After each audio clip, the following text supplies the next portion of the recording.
সকাল সকাল চলে আসছি হাঁস মুরগির হাটে। দেখেন এখানে অনেকগুলা মানুষ হাঁস মুরগি নিয়ে বসে আছে। তো আমি আর মিলন ভাই এই হাঁস দুইটা দেখতেছি। মূলত অনেকদিন ধরে পিকনিক টিকনিক করা নাই, তো তাই আজকে আমরা দোকানে পিকনিক করব। তাই আমরা এই হাঁস দুইটা কিনে নিলাম। এই হাঁস দুইটা পছন্দ হয়েছে, হাঁস দুইটা কিনা মার্কেটে চলে আসলাম। আসার পরে বন্ধু বিল্টু আর আমি যাচ্ছি জবাই দিয়ে ড্রেসিং করে নিয়ে আসতে, কারণ হাঁসের লোমগুলো অনেক ছোট ছোট হয়, তো তাই ওঠাইতে ঝামেলা হয়। এই জন্য দোকানে গিয়ে তারপরে জবাই দিয়ে একবার ড্রেসিং করে নিব। তো বন্ধু বিল্টু দিয়ে দিল জবাই করার জন্য। এদিকে এই ভাই সুন্দর মতো জবাই করে দিল। তারপরে বিল্টু আবার মুরগি দেখতেছে যে এর সাথে যদি একটা দেশি মুরগি হয় তাহলে কিন্তু সেই হবে, কিন্তু পছন্দ মতো কোনো মুরগিই হচ্ছে না, সব ছোট ছোট মুরগি। আর এই মুরব্বি কাকা আমাদের হাঁস জবাই দিয়ে একদম ড্রেসিং করে ফেলছে, পরে মেশিন থেকে বের করে সুন্দর মতো আমাদেরকে পরিষ্কার করে দিতেছে। মানে আমরা কিছুদিন পর পরেই দোকানের মধ্যে এরকমের পিকনিক খাওয়া দাওয়া করি, তো এই জন্য আজকেও আবার হাঁস খাইতে মন চাইলো, তাই আমরা হাঁস দিয়ে পিকনিক শুরু করলাম। চলে আসলাম দোকানে, মিলন ভাই আবার দিল বাদাম খাইতে।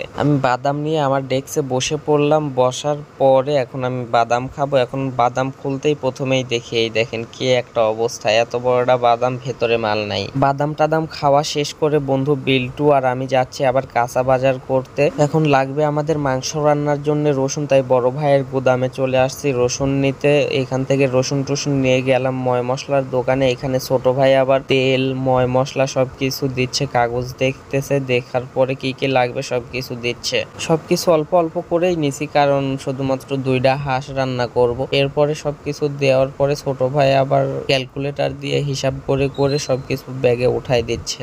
এখন দরকার আমাদের লেবু, তাই চলে আসলাম লেবুর দোকানে। আসার পরে এখান থেকে মোটামুটি হাফ কেজি লেবু নিলাম। এখন দরকার আমাদের তেলা পোকা মারা বিষ। আসলে এটা রান্না করার জন্য না, এটা লাগবে আমার বন্ধু বিল্টুর বাসার জন্য। বাজারের মধ্যে চলে আসছি তো তাই একবারে ওষুধ টষুধ নিয়ে নিল। এখন চলে গেলাম একটা পেঁয়াজের দোকানে। যাওয়ার পরে বড় বড় দেখে মোটামুটি 1 কেজি পেঁয়াজ নিয়ে নিলাম। নেওয়ার পরে ওই দোকানেও মরিচ ছিল, ওই দোকান থেকে মরিচ না নিয়ে এক মুরব্বি কাকার মরিচগুলা ভালো লাগলো, পরে মুরব্বি কাকার থেকে মরিচগুলা নিলাম। এরপরে লাগবে আমাদের আদা, তাই মুরব্বি কাকার থেকে আদাও নিয়ে নিলাম। চলে আসলাম আমের দোকানে। এখান থেকে আমরা আম নেব। আসলে এটা আম লাগবে অনেকগুলা, মোটামুটি 1 মনের মতো আম লাগবে। তাই বন্ধু বিল্টু দুইটা ক্যারেট ধরে মেশিনের উপরে উঠাই দিল। দেওয়ার পরে হইলো 42 কেজি। পরে দুই বন্ধু 2 ক্যারেট ধরে নিয়ে চলে আইছি দোকানে। আসার পরে এই রসুনগুলা পানির মধ্যে ভিজতে দিছি। এইদিকে দাদা পেঁয়াজ আদা সবকিছু কাটতেছে, কেটে কুচি কুচি করতেছে। আর আমি বিল্টু আর মিলন ভাই চলে আসছি মাংস কাটার জন্য, কারণ এখনো আস্তে আস্তে আছে, এগুলো এখন কেটে পিস পিস করতে হবে। কাটা শেষে চইলা গেছি ধুইতে একটা হোটেলের মধ্যে।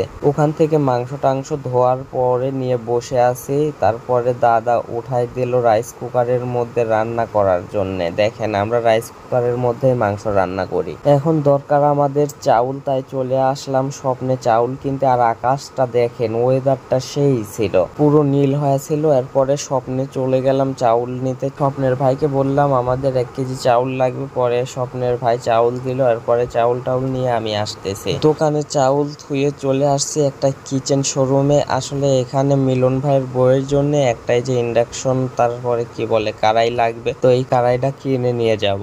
ভাবি ফোন দিয়া কয়ে দিছে এটা নিয়ে না গেলে নাকি মিলন ভাইকে বাসায় উঠতে দেবে না, তাই বাধ্য হয়ে এটা কিনা নিলাম। এরপরে চলে আসছি ওয়ান টাইম প্লেট কিনতে। ওয়ান টাইম প্লেট নিয়ে নিব, মোটামুটি 15টার মতো ওয়ান টাইম প্লেট নিয়ে নিলাম। এখন দোকানে আসছি, আসার পরে দেখি মাংস তো সেই একটা কালার চলে আসছে। পরে মাংস নামায় ভাত উঠাই দেওয়া হলো। ওদিকে ভাত হচ্ছে আর আমরা এদিকে বসে বসে রেস্ট নিচ্ছি। কিছুক্ষণের মধ্যে ভাত হয়ে গেল। দাদা রাইস কুকার থেকে ভাত নামায় ফেলছে। এখন আবার মাংস গরম করা লাগবে, কারণ ভাত হচ্ছিল এইটুক সময়ের মধ্যে আবার মাংস একটু একটু ঠান্ডা হয়ে গেছে। এদিকে গেছে আবার রাইস কুকার নষ্ট হয়, মানে ভাতও হয়ে গেছে রাইস কুকারও নষ্ট হয়ে গেছে। পরে আমাদের টেকনিশিয়ান ভাই আমাদেরকে রাইস কুকার ঠিক করে দিল। আর এদিকে দাদা ভাতগুলা সবার প্লেটের মধ্যে বেড়ে বেড়ে দিচ্ছে।